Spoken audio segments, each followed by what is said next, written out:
Pennsylvania cooking. I can't believe it's that time of year again. It's time for my Christmas reading that I do every year. I always say that this is one of my favorite things to do every year.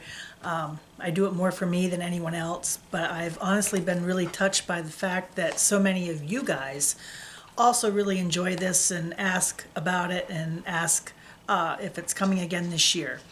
So it wouldn't be the holidays without it. So I have a story for you again this year. This year it's a little bit special.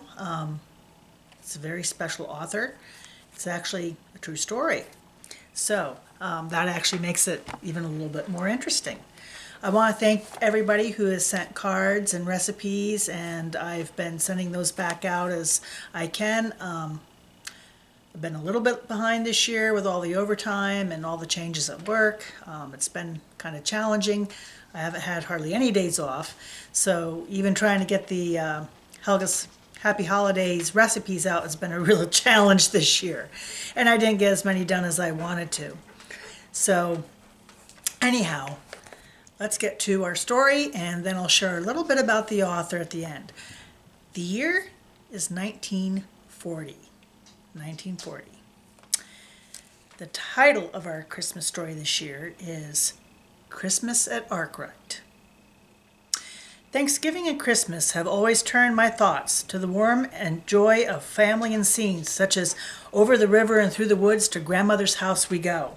Few of us make trips like that now, but the cozy thoughts and excitement still are associated with the poem. I associate that poem with a Christmas experience I had over 70 years ago when some families took a sleigh to Grandma's house.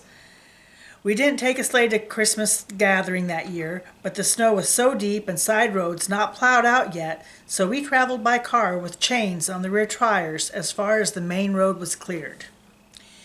Then we turned onto a gravel side road where the plow had been able to clear a distance of about 100 yards. From there it was almost 2 miles to my aunt's house and farm. It was also the end of that road that became a field road from that point on. There was a small farm where the plow had managed to open the road, and we left our cars there and went inside to a warm house where that family welcomed us to get warm. They had a large wood stove, and the entire house was cheerful and Christmassy. Did I mention we had about 2 feet of snow and the temperature was in the single digits? This was a typical winter occurrence in the area in western New York labeled the Grape Belt, and in the summer and the Snow Belt in the winter. While the land along Lake Erie produced wonderful grape, fruit, and vegetable crops, the range of hills behind this fertile area served as a collector of moisture from the lake as the wind carried the clouds directly over the hills in the form of snow. The westerly wind built huge drifts, what we know now as the lake effect snow. My aunt's farm was really located in what a townie would describe as the sticks. This was rural western New York and a great place to raise a family as long as you didn't mind the harsh winters. The side road to my aunt's home was at an intersection known as Arkwright. It wasn't even a village, but was known for a huge building fondly named the Chicken Tavern. If you mentioned either name, people knew exactly what you were talking about. So far, this part of our journey was the easy part. We had arrived at this location without dreaded broken links on the chains. Remember, these were the days before four-wheel drive and winter tires. When the links on the chains broke, they would hit the undersides of the fenders and create a great deal of noise. You would usually have to stop and try to repair the breakage wherever you happened to be under whatever weather conditions. To plow the heavily drifted roads, highway departments had developed rotary plows that were the ancestors of today's snowblowers. They were huge machines and fascinating for us to watch. Now we had to trek the nearly 2 miles up the drifted road to my aunt's house. This was on foot. There was no tracks, just a ribbon of white through the trees and curved slightly uphill.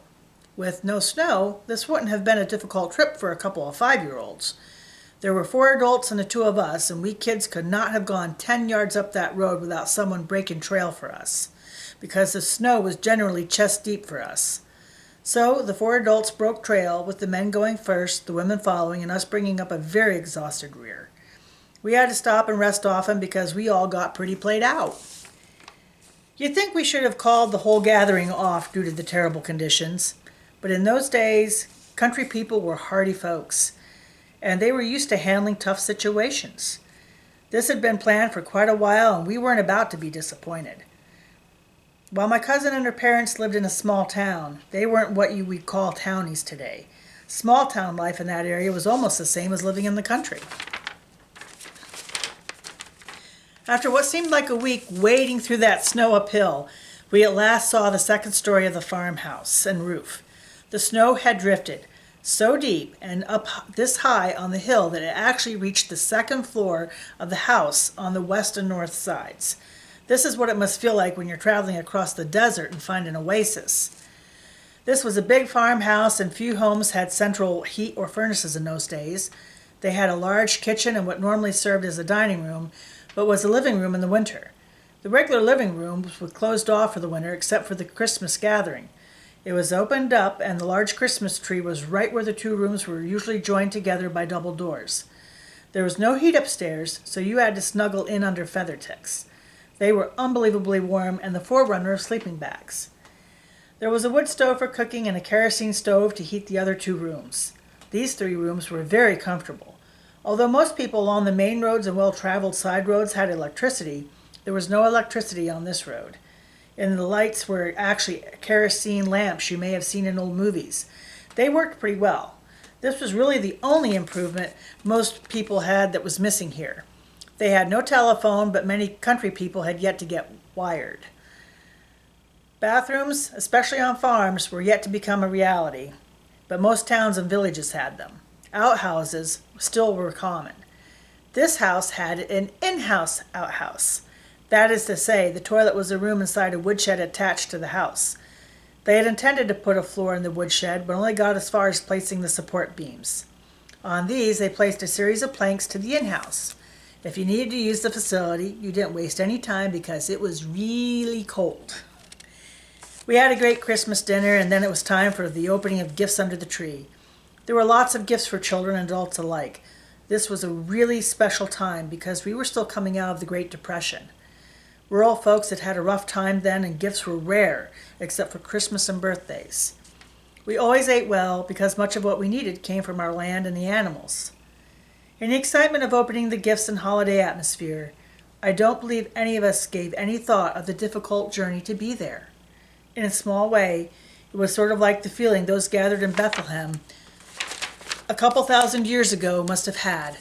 It had been a hard journey for a mother-to-be to get to Bethlehem with no reservation at the Ritz or the Holiday Inn.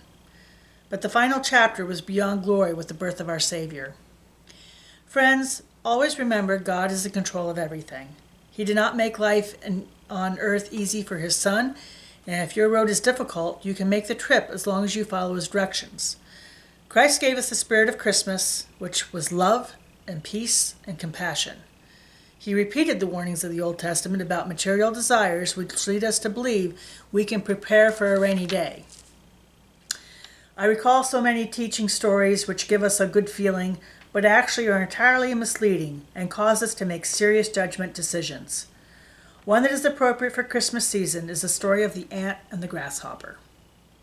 The ant is a hard worker and prepares for winter, while the grasshopper does not prepare for winter and dies when the cold weather comes. Contrary to this teaching, the grasshopper is not lazy and is not to prepare for winter. God created him for a purpose and for a season, and he fulfills that purpose during his lifespan in the warm weather. God is in control, and both species fulfill their purpose. When we use the ant and the grasshopper as an example to separate people through material possessions or occupations, we are falling into a trap designed to make us feel superior to others. It is not a Christian story and leads us away from compassion.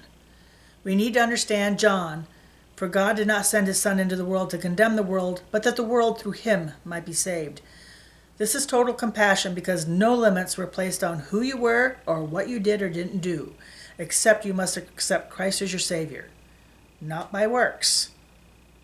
We must share Christ's compassion for our fellow men and women, whether they are rich or poor, pretty or not, workers or not, healthy or not, same race or not.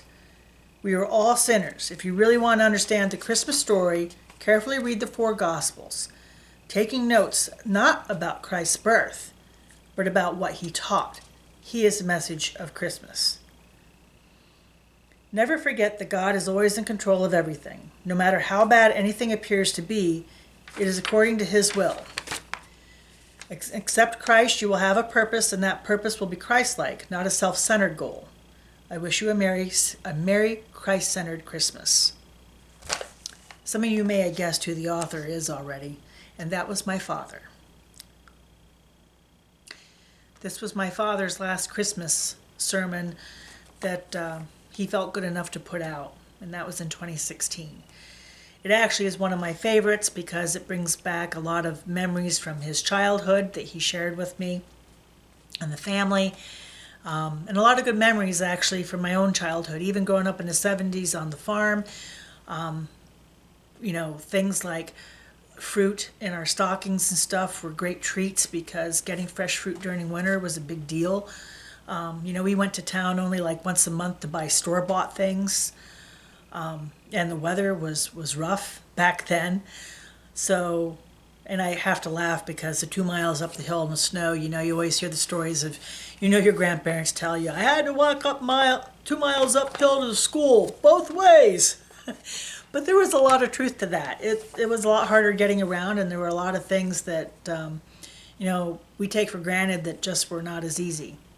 But I also want to take away the message that he had in that, not just of the sacrifice and the purpose, but we all have a purpose. And sometimes, like he said, the feel-good messages of, trying to make yourself superior in some way or fashion. Nobody is superior to anyone else, ever. Everyone has a purpose. Everyone has a season. Just like friendships, sometimes even like family. There's a time and a season, and sometimes they're for just a season, and sometimes they're for life. But I've come to learn through even the hardest things, even when my dad was going through all his health challenges, we met some people and made connections and had a lot of good things come from that never would have happened if he had not had to go through some of those things, and likewise our family. So I always try to look at the bigger picture. I don't always know what that is, but I follow what I feel is right. I follow what I feel is the right purpose, and that is enough for me a lot of days. So, this Christmas season, remember the reason for the season. If you don't celebrate Christmas and you celebrate another holiday, that is totally fine. I respect that. We celebrate Hannukah as well. It's actually during Hannukah right now. I always kind of love it when they overlap. But there's other holidays. It's winter solstice and Yuletide, and Kwanza's coming up. Whatever the holiday, cherish what is important with family, friends. If you don't have family, you make your own family. Sometimes that's the best family when we choose our family. But remember the important things. The most important things in life, money can't buy, ever. So, this holiday season, this was a story from my family to yours, from my dad. Merry Christmas, Happy Hanukkah, Happy Winter Solstice, and may you all be blessed this holiday season.